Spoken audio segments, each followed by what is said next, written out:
Hey guys, this is Jennifer, and this is the Jennifer Allwood Show, the podcast where you learn how to create a beautiful home and build a creative business. Grab a cup of coffee, find a cozy spot in the house, and let's chat. I'm excited you're here. Hey everyone, welcome back to the podcast. I'm super excited to have you here with me today.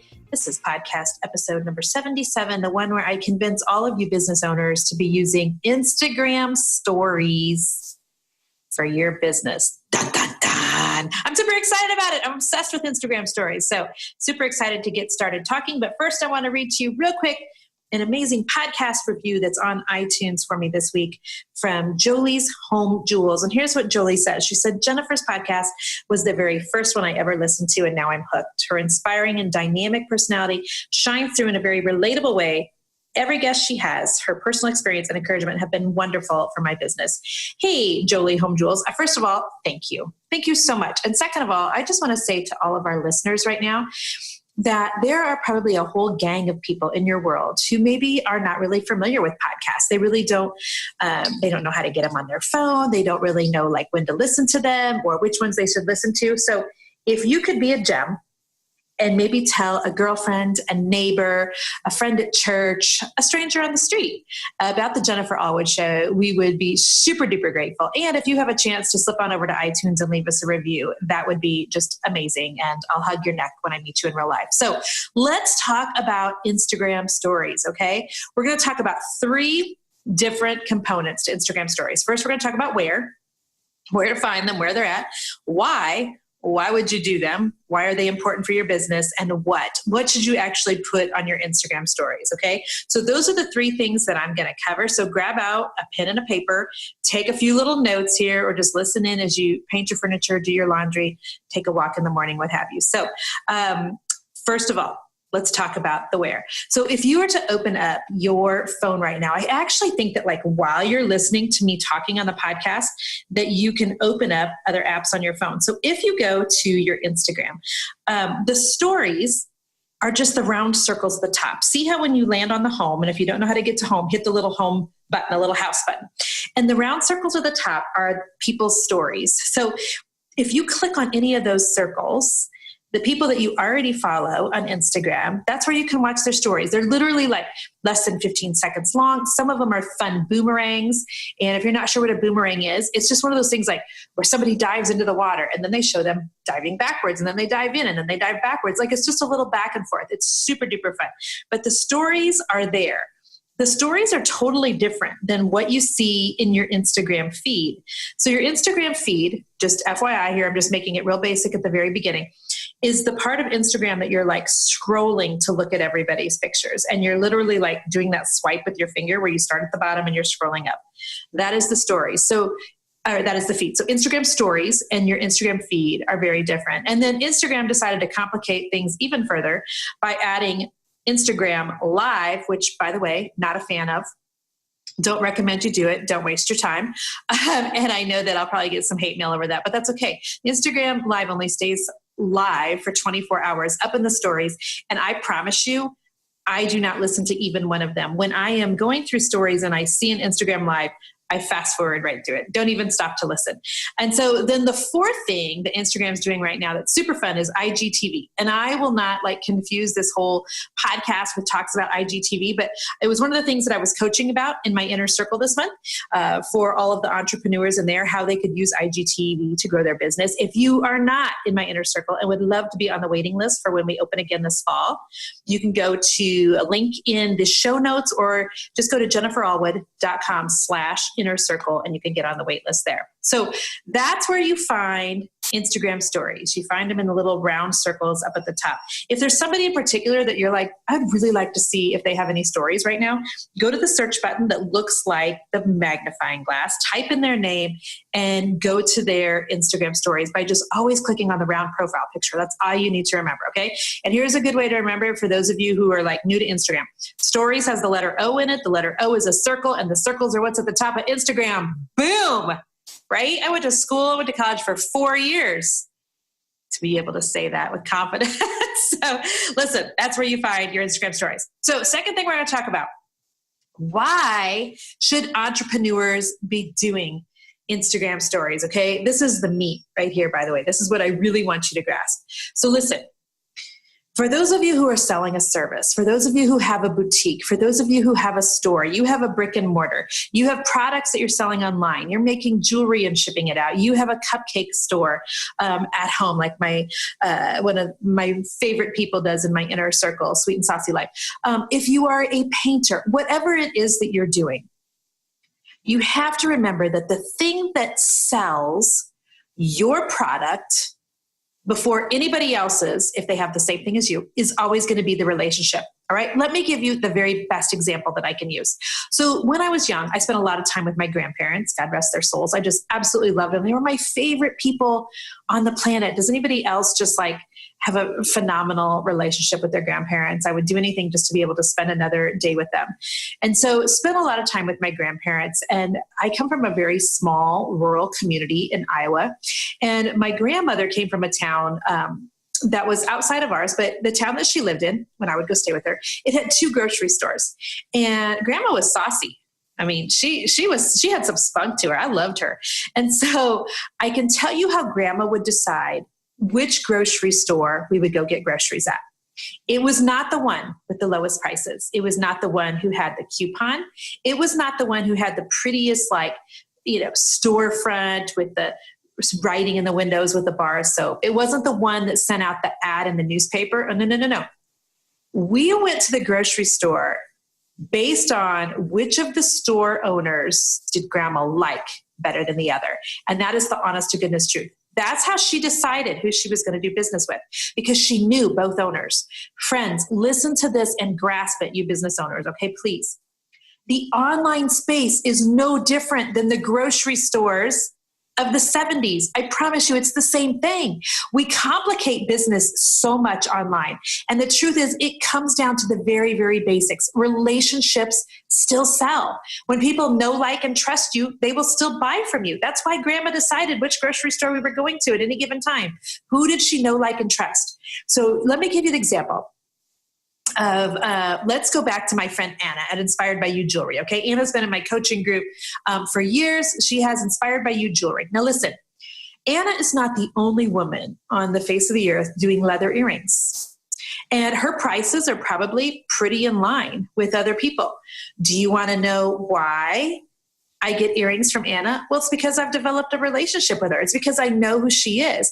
It's because she actually has a relationship with her clients in terms of, they know who she is on her Facebook group. They know who she is on her Instagram. Relationships is what's selling. It's not the person with the deepest discount.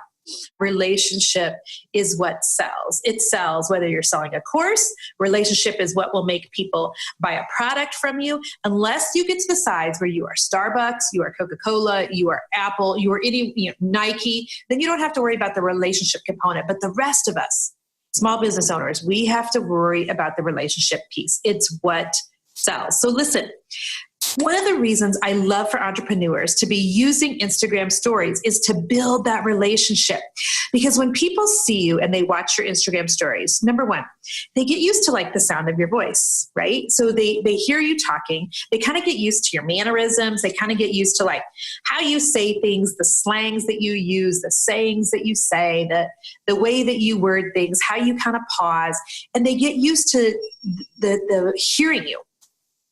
And one of the greatest compliments I can get from anyone that I'm coaching in their business is, Jennifer, I hear you in my head. And I'm like, you do? Oh my gosh, thank you. And so that's such a great indication that I've done a good job of trying to use my social media for relationship building. And so if you have people saying the same thing to you, that, oh my goodness, I hear your voice in my head, then just know that that's a hashtag win for you. Okay. And so hearing your voice, seeing you do things other than just business is what helps to develop those trust factors that make people know, like, and trust you.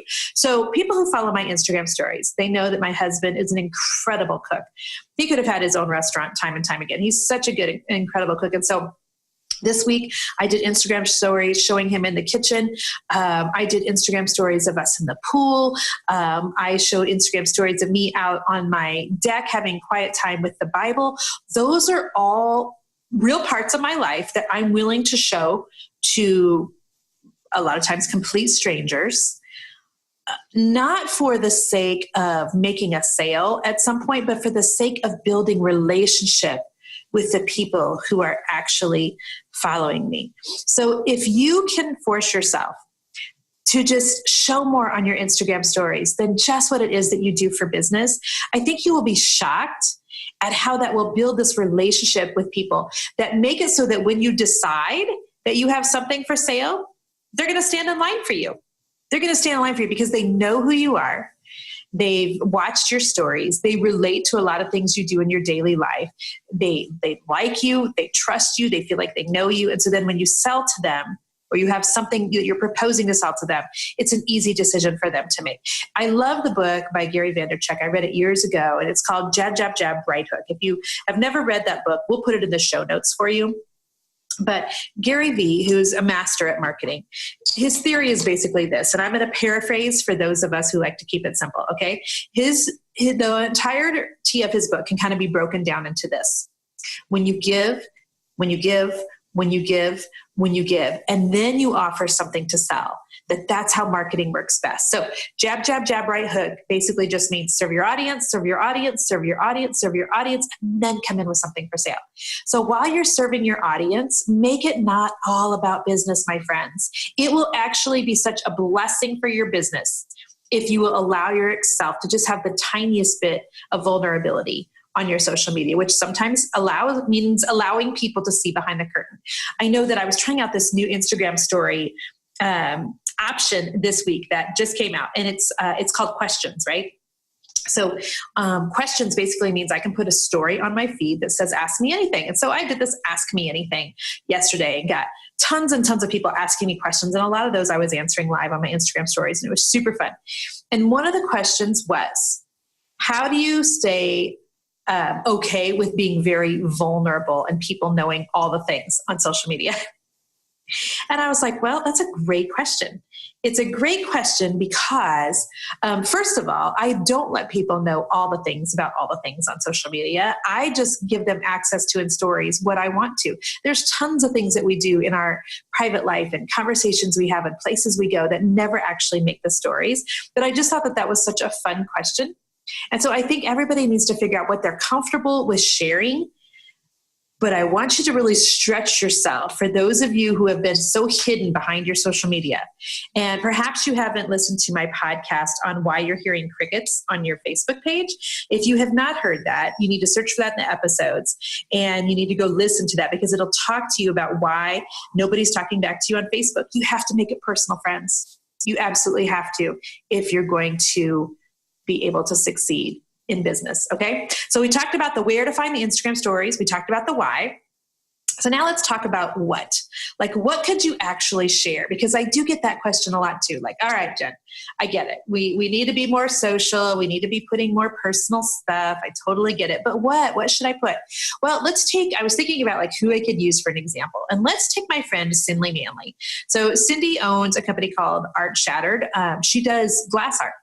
And funny story, I knew Cindy in the painting industry for many, many years. I'd never met her personally or anything. Vacationed in Destin, Florida 5 or 6 years ago, where my husband and I and 8 other families were renewing our wedding vows on the beach. Turns out Cindy Manley lived next door to the house that we were renting on the beach to renew our wedding vows. I mean, how fun is that? Like totally just random.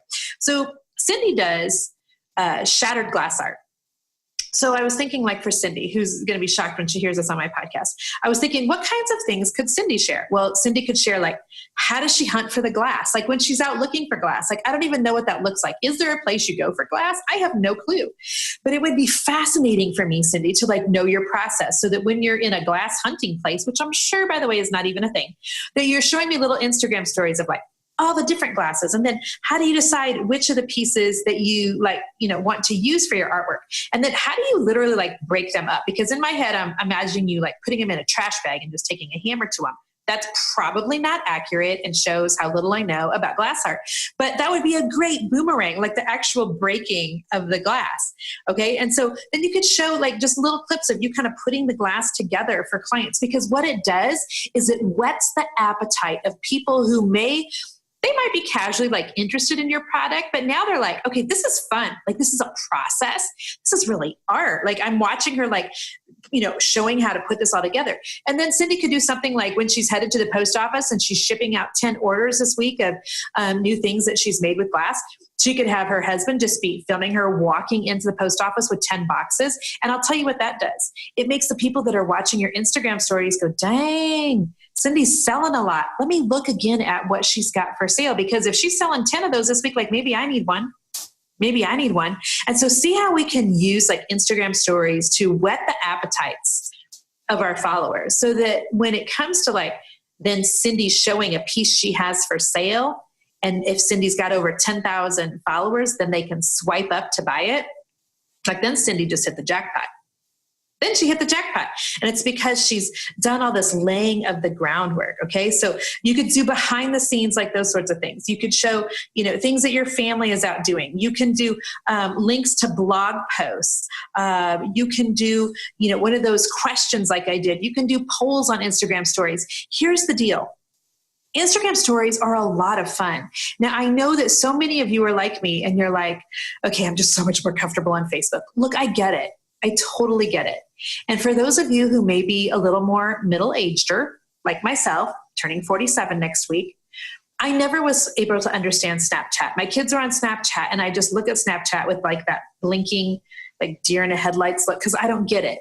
But I do get it enough to know this: Instagram stories is basically like Snapchat for us middle-aged people. That's what it is. It's just little clips into our life. And here's what I know to be true. You cannot break it, my friends. You literally cannot break Instagram stories just trying them.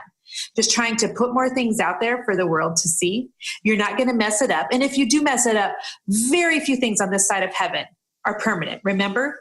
So you delete it. So you did an Instagram story that looks stupid. Then you just go back to it and you delete, and no harm, no foul. It's not like everybody in the whole wide world is seeing you trying and experimenting. But a lot of you are wanting to position yourselves as leaders in your industry. And so if you are not doing things like Instagram stories or IGTV, you need to start. Because one of the ways that you position yourself as somebody that's an expert in the industry is to be the one that's like, okay, I'll go first. I'll do it first. I'll do it first. I don't mind. That's one of the reasons why yesterday I was determined to show all the coaching people that I have in my inner circle how to do that new questions thing on Instagram, on stories, because I wanted them to go first in the industries. You guys go first. You're the trendsetters. You make it happen first because people are watching your business. So I hope that possibly I have convinced you to try Instagram stories. They are so fun, you guys. I almost anymore go to Instagram stories before I go to my Facebook page. And I am gasping on the inside just hearing myself say that. I never in a million years thought with 330,000 Facebook fans that I could ever love anything more than Facebook. And yet here we are. Instagram stories is super fun. It's a super way to engage with people. It's a great way to get people showing up in your DMs and be able to message them back. And can I give you a little tip? Ooh, this was worth the entire podcast in gold. I didn't have this in my notes, but I'm about to share it with you. Okay, you ready? Brace yourself. Brace yourself. Here you go. This is one of my best tips.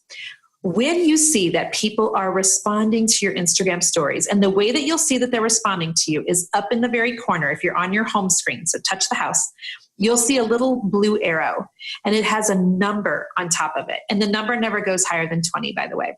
So when you see that you have 3 or 10 or 20 messages up there, click on that little blue arrow. And so that is how people, when they see your stories, they're sending you a private message.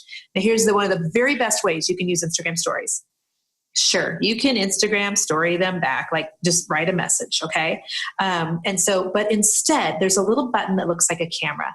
And I want you to push on that, and then you're gonna hold that button down with the camera pointed right at your face, and you're gonna record a 5, 10, 15-second video to send back to them. 15 seconds is the max.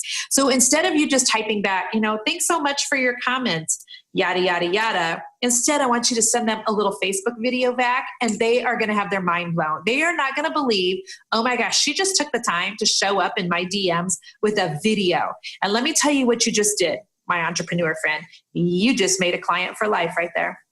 You just touched someone in a way that bigger brands cannot. You just made a connection point on a very real level with someone that Coca-Cola, Apple, Starbucks will never be able to do. You just tapped into the power of social media, and consider that a great big win. Okay, so there you go, my friends. I hope that was a lot of fun information for you. I so enjoy being with you every single week here. Again, if you have a chance to slip over to iTunes and leave us a review, that helps so much with getting sponsors for this podcast and convincing stellar people to come on and be interviewed by me. So we'd appreciate if you slipped on over there. And until next week, I want you to stay creative. Bye-bye. Hey friend, thank you so much for listening to the podcast again this week. I'm so honored that you're here and that you just listen week in and week out and that you share the Jennifer Allwood Show with your friends and family. Thank you, thank you, thank you. Hey, don't forget that you can subscribe to the podcast on iTunes, or if you're an Android user, go download the Stitcher app and you can subscribe there so that you know every single week when a new episode releases. Also, if you have any time to leave us a review, these reviews are super important in getting guests for the show and sponsors for the show. And so we'd appreciate it if you have just a second to leave us a review. That would be amazing. Thank you guys again for being here. And until next week, stay creative.